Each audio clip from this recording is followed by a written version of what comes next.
نصرة ودعما لضمير الأمة مسلم البراك.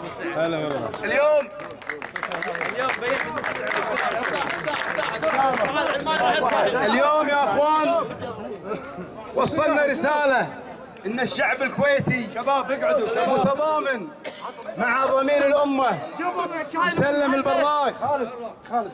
هذا الرمز الذي لم يخذل الشعب الكويتي في يوم من الأيام.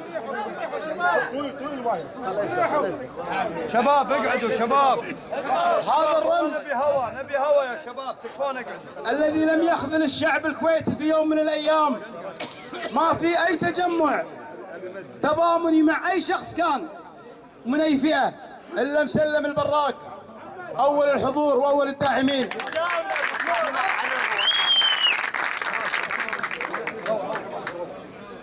اليوم خرجنا بمسيرة كبرى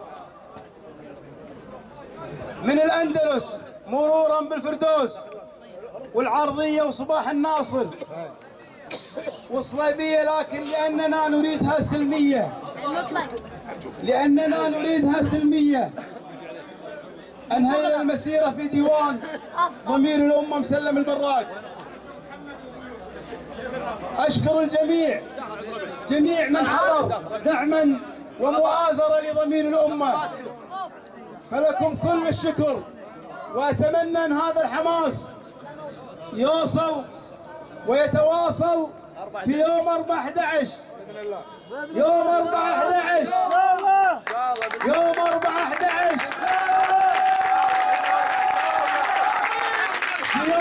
في يوم 4/11 أما نكون اللي نبي ولا عسانا ما نكون. في يوم 4/11 راح يؤكد الشعب الكويتي حقيقة أن المادة السادسة أن الأمة مصدر السلطات، وفي 4/11 راح يأكد الشعب الكويتي أن الأمة مصدر السلطات.